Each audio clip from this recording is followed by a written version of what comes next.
Bullying problematic artists' art styles is not okay. Why does this need to be said? So sit back, relax, and please watch me ramble. If you follow my content, you'd know I haven't made an art commentary video in a while. That's because I've been dealing with content block, kind of. I've also been feeling really exhausted. The sudden attention I received made me pressure myself into trying to retain it, which led to burnout. So I spent my free time watching videos to cope, but do you know what I've been seeing on my FYP? People hating on problematic art styles. I kid you not, there was even a trend where artists asked people to comment on art styles they hate. I know these artists are mostly doing it for clout, as most of their accounts are small, but it's still so immature and toxic. Thankfully, that trend has died, and I've seen a new one where people ask what art styles others like. There seems to be a mindset that if someone does something bad, it's now okay to bully them. Now, I'm not saying you can't criticize them or poke fun at the problematic person's reasons or excuses for their actions. What I'm saying is that it's wrong to attack their art style or identity when those things have nothing to do with your bad behavior. This also hurts people who are inspired by their art or have a similar style. Take Colleen as an example. Ever since she was cancelled for being racist and then cancelled again for not only sexualizing an ace YouTuber but also yassifying real people,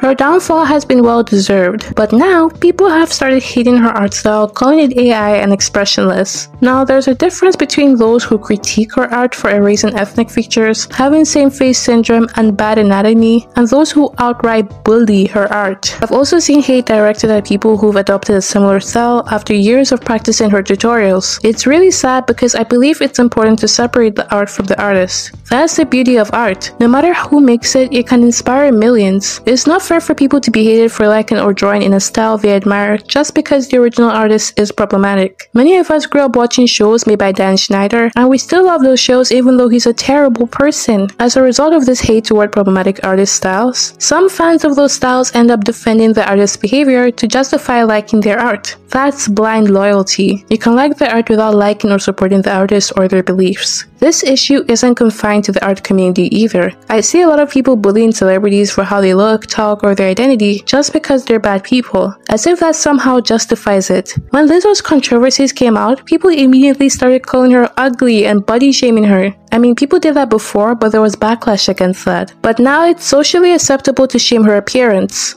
That's harmful, especially for people who look like her. Her appearance isn't the problem, the allegations are. It's like when someone attractive is discussing something serious, like a major crisis or an important societal issue, and people in the comments can't stop themselves from saying, "So pretty." It's so out of place. Don't get me wrong, it's fine to compliment someone's appearance, but when they're talking about something serious, like a missing child's case or an issue of injustice, maybe it's not the time to focus solely on their looks. This brings me to a broader point about the mob mentality that often comes with online hate. People who jump on these bullying bandwagons seem to be doing it for the sheer joy of hating on someone. They eagerly wait for any artist, creator, or public figure to make a mistake so they can pounce and pile on the criticism. It's a toxic mindset, but I understand where it comes from. Love and hate are both incredibly powerful emotions, and people can flip between them in an instant. One minute everyone loves a particular art style, for example the jelly art style, and the next they hate it because it's suddenly deemed overrated. It's like everyone's just waiting for something to turn sour. But here's where the hypocrisy comes in. These people love to act like it's wrong to appreciate problematic creators' work, but in reality, some of the things we love and use every day were created by deeply flawed or even outright terrible people.